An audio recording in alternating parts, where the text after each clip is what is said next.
Hey everyone, and welcome back to another episode of Dear Bride. Today we're going to be talking about how to build your wedding timeline. This is a question I get asked a ton, and I want to help you through this process because I know it is so complicated and tricky. First of all, don't be afraid to ask your photographer for help on this. Most of the time, we are more than willing to help because we know that this impacts us so much throughout the day. Plus, we've done this more than likely hundreds of times. So feel free to ask for help. And that's myself included. If you need help, don't hesitate to reach out. So the first thing I always do is I start with the ceremony time. Make sure you know what time you are getting married as far as ceremony goes. If that is dependent on the church or the venue, that's great. If you need help picking your time for the ceremony, my recommendation is 2 to 3 hours before sunset. That way you're not in direct sunlight and you also can still get those beautiful photos afterwards. If you have to do direct sunlight, that's okay. Your photographer will adjust and help with that, but ideally that's what time I would choose. Unless you're getting married in the middle of summer and that's like 6 p.m., then you might need to do a little bit earlier.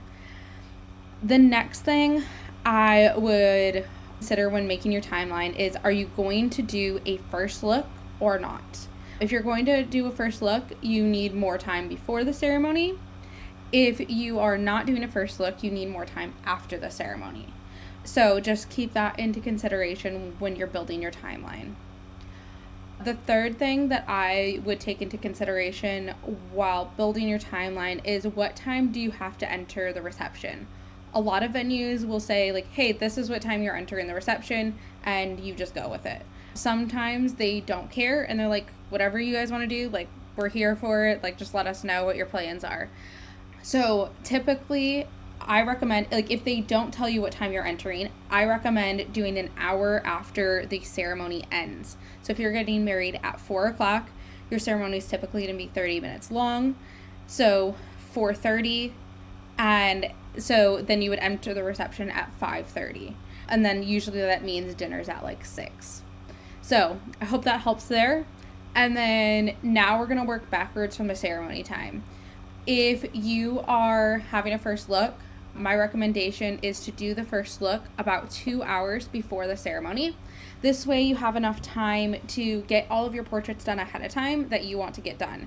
So, couples portraits, full wedding party, family formals, things like that. You want all of that done at least 30 minutes before the ceremony. That way nobody is seeing you beforehand and you can be put away and not bothered. So my rule with my couples is that if you're getting married at 4 o'clock, 3:30 you need to be put away and nobody can see you. Plus that gives us time as photographers to prep for the ceremony, because there's a lot of things that we have to do to make sure that we are ready for the ceremony. Like making sure batteries are changed, SD cards are changed, that we have the gear that we want on for the ceremony, things like that. If you are not doing a first look, I typically try to do bride and bridesmaids portraits and groom and groomsmen portraits ahead of the ceremony. Obviously, you guys can't see each other before then, but we'll do separate ahead of time so that way we have less to do after the ceremony. That's my personal preference as a photographer. I think most photographers run the same way, but just so you know. And so that would have you finishing, getting ready about an hour to an hour and a half before the ceremony. As far as figuring out when you need to start getting ready for the day, you need to allot like 45 minutes for hair and 50 minutes to an hour for makeup per person. And my recommendation is to start with bridesmaids and then do the bride and then do mother of the groom if mother of the groom is getting hair and makeup done. If you have a large wedding party, make sure that your hair and makeup artists are bringing multiple people. You can't necessarily start at 6 a.m. A lot of venues are not going to open the doors for you that early.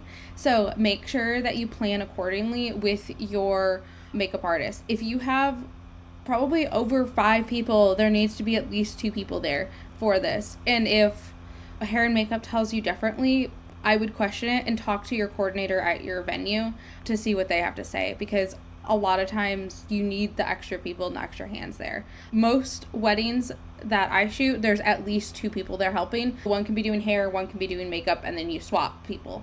So that is super, super important. Also, make sure you're leaving at least a 30-minute buffer for after hair and makeup, just in case things run late. Typically, if we're running behind, a lot of times it's hair and makeup that's running behind because of various reasons. A lot of times it's not their fault by any means. It's just that, some people's hair didn't take the right way, or, whatever it may be. So make sure you're building in that buffer time. And you really should be building in buffer time throughout the wedding day. And then as far as the reception goes, that can be a wide variety of ways you do that. Talk to your DJ and your photographer to see what they recommend. And also your coordinator at the venue, because maybe they have a certain way that they prefer to do it. Maybe you come in and do your first dance and then go into dinner. Maybe you come in and do speeches and go straight into dinner. Talk to them to see what they recommend.